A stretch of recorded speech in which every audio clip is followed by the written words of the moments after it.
Good morning everyone. तर मस्त अशा कैऱ्या पहा सकाळी सकाळी आणि छान असं फ्रेश वातावरण आहे. मस्तपैकी झाडून घेतलं, सडा वगैरे टाकलेला आहे. छान आजचं वातावरण म्हणजे थोडंसं ढगाळ पण होतं, थोडंसं ऊन पण होतं, असं दोन्हीचं कॉम्बिनेशन होतं आजच्या वातावरणामध्ये. आणि म्हणलं चला सकाळचा मॉर्निंग व्हिडिओ पण बनवून घ्यावा, म्हणून मग व्हिडिओ बनवायला घेतला. आणि छान असं गुलाबाचं फूल आले होतं लाईट पिंक शेडमध्ये, पण पहा किती मस्त वाटते. मग फ्रेश झाले, चहा घेतला, गरमागरम चहा घेऊन स्वयंपाकाला लागले. आणि त्याच्यानंतर रियांशचे डॅडी रियांशला इथं देत होते डाळिंब सोलून.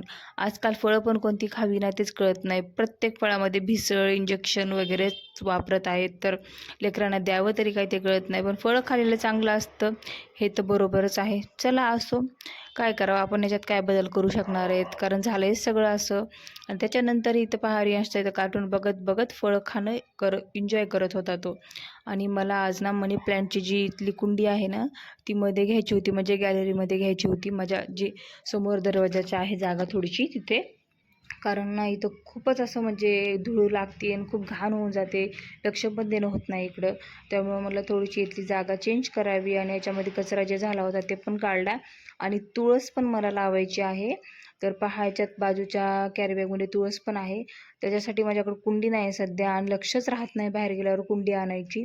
मग इथं पहा याच्यामध्ये ना मनी प्लॅन्टसोबत गुलाबाचं झाडसुद्धा आहे. तर त्याच्यात ना त्याला फुलं कधीतरी येतात, असे डेली येत नाहीत. आणि मला ते काढून फेका वाटत नाही. त्याची कटिंग करते मी, बारीक करून टाकते त्याला आणि त्याच्यानंतर ते आणखीन फुटतं, पण फुलं काही लागत नाहीत व्यवस्थित. मग म्हटलं चला आज याला ना कट करून घेऊया आणि याची जागा चेंज करूया. तर मी इथे याला लावणार आहे. खूप मस्त वाटते मला इथं, कारण छान इथं जी टी व्ही पसारा जे होता ते मी पाठीमागं म्हणजे थोडंसं स्पेस रिकामा झाला आहे त्याच्यामुळे तिकडे ठेवून दिलेला आहे, कारण मागची किरायेदार गेलेत त्यासाठी. आणि इथं पहा ही मी इथं घेऊन आलेली आहे कुंडी. याला मी स्वच्छ धुतलेलं आहे, कारण खूप धूळ झालेली होती. याच्यावर पाणी वगैरे मारलं त्याच्यावरची धूळ निघून गेली होती. आणि ह्या फांद्या ज्या आहेत त्या मला कट करून घ्यायच्या होत्या. आणि दोरा मी आणला होता मांजा टाईपमध्ये, कारण ते पटकन तुटणार नाही यासाठी.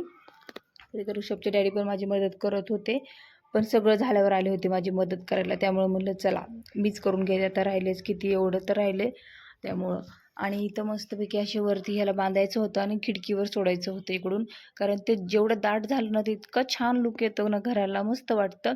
आणि मला झाडाचा आधीच खूप शौक आहे, पण काय करावं, घर स्वतःचं नाही आहे त्याच्यामुळे जेवढे पाहिजे तेवढे मी लावू शकत नाही, कारण ज्यावेळेस पसारा उचलायचा असतो पुन्हा त्या कुंड्या खराब होतात. त्यामुळं मला खूप मूड ऑफ होतो. जेवढे आहेत तेवढेच खूप छान आहेत. आणि माझ्या ना बाकी झाडांना पण खूप छान कळ्या आलेल्या आहेत, तर तुमच्याशी मी शेअर करते. आणि हे पाहायचं लुक कसं दिसते पहा, डुप्लिकेट लावण्यापेक्षा हे असं ओरिजिनल किती छान वाटते ना. डुप्लिकेट रूममध्ये लावायचेच आहेत मला, छोट्या छोट्या वेल आणायच्यात कलरफुल. चला तुम्हाला बाकीचे पण मी माझे झाडं दाखवते. त्या झाडाचं नाव काय आहे ते काय माझ्या लक्षात येत नाही आहे. त्याला ना भरपूर कळ्या, म्हणजे त्या दिवाळीमध्ये त्याला फुलं येतात, पण यावेळेस असं झालेलं आहे की त्याला आत्ता भरपूर अशा कळ्या आलेल्या आहेत. म्हणजे शेवंती, बहुतेक शेवंतीचं फूल आहे ते.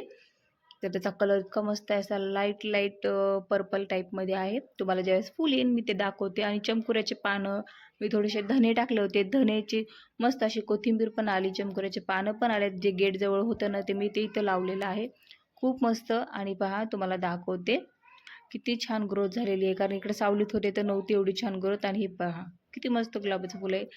चला, आणि गुलाबा रेड कलरचे पण आलेले आहे तिथं गुलाब.